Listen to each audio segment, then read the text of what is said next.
Assalamualaikum warahmatullahi wabarakatuh. Nama saya Taufik Hidayat Pratama dari kelas IPA C kelompok 2. Saya di sini akan menjelaskan tentang pembelajaran berbasis elektronik atau e-learning. Ada banyak sekali pembahasan tentang e-learning, tapi saya akan menjelaskan sebagian-sebagiannya saja. Yang pertama yaitu pengertian menurut Hartanto. E-learning adalah teknologi informasi dan komunikasi untuk mengaktifkan siswa untuk belajar kapanpun dan dimanapun. Pembelajaran e-learning atau elektronik telah dimulai pada tahun 1970. Berbagai istilah digunakan untuk menemukan pendapat gagasan tentang pembelajaran elektronik.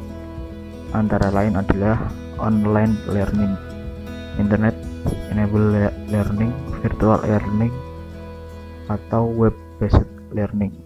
Yang kedua yaitu menurut Wulandari, e-learning merupakan konferensi atau penggabungan antara teknologi komputer jaringan internet dengan aspek komunikasi dan materi pendidikan dalam mendukung terciptanya sistem pengajaran berbasis internet.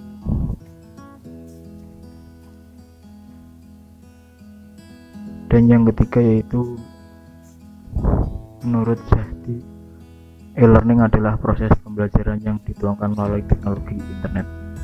Di samping itu, prinsip sederhana, personal, dan cepat perlu dipertimbangkan untuk menambah daya tarik. Dapat pula menggunakan teori gamis.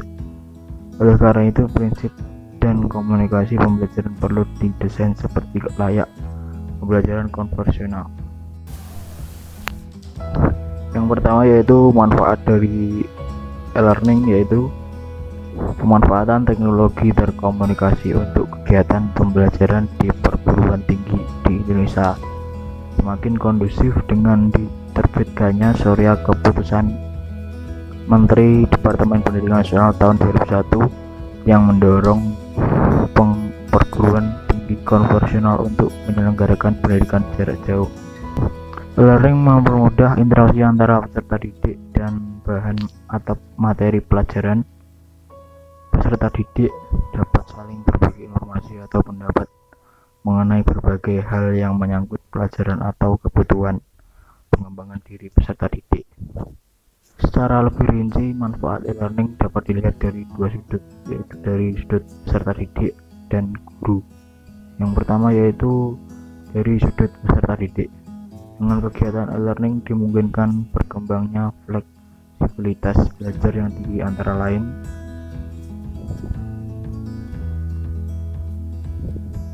belajar di sekolah-sekolah kecil di daerah miskin untuk mengikuti mata pelajaran tertentu yang tidak dapat diberikan oleh sekolah.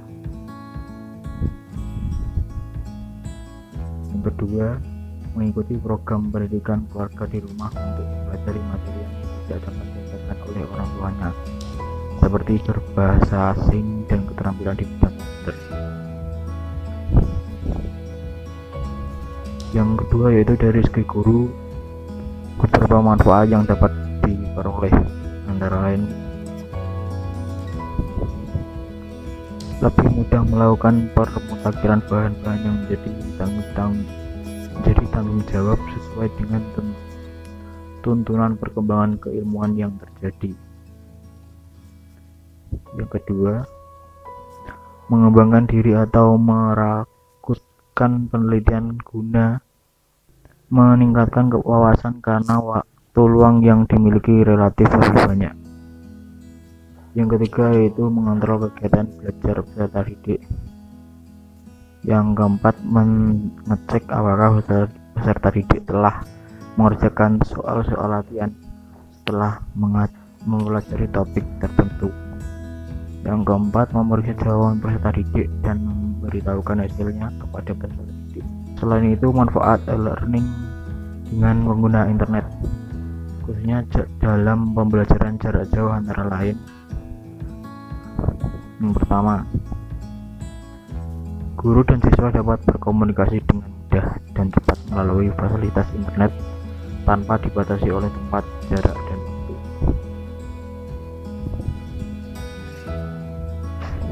Yang kedua, guru dan siswa dapat menggunakan materi pembelajaran yang ruang lingkup dan urutan sekuensialnya sudah sistematis terjadwal melalui internet.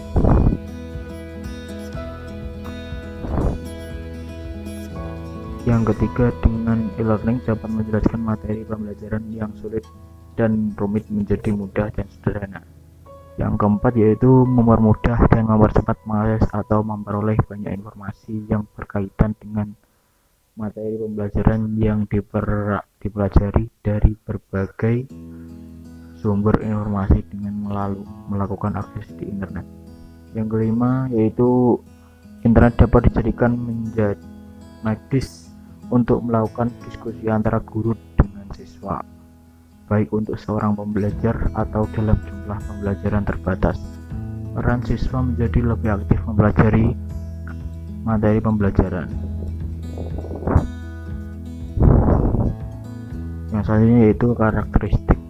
Yang pertama yaitu memanfaatkan jasa teknologi elektronik sehingga dapat memperoleh informasi dan melakukan komunikasi dengan mudah dan cepat. Memanfaatkan media komputer seperti jaringan komputer dan lain-lain. Yang ketiga yaitu menggunakan materi pembelajaran untuk dipelajari secara mandiri.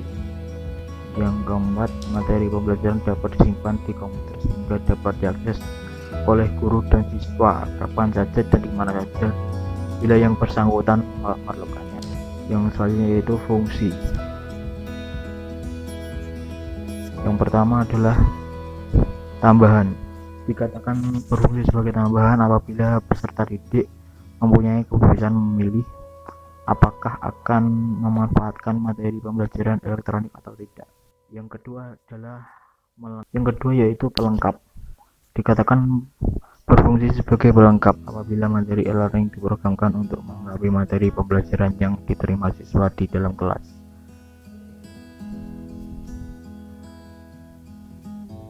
Yang ketiga adalah pengganti. Tujuan dari e-learning sebagai pengganti kelas konvensional adalah agar peserta didik dapat secara fleksibel mengelola kegiatan perkuliahan sesuai dengan waktu dan aktivitas lain sehari-hari. Ya, mungkin seperti itu penjelasan dari saya.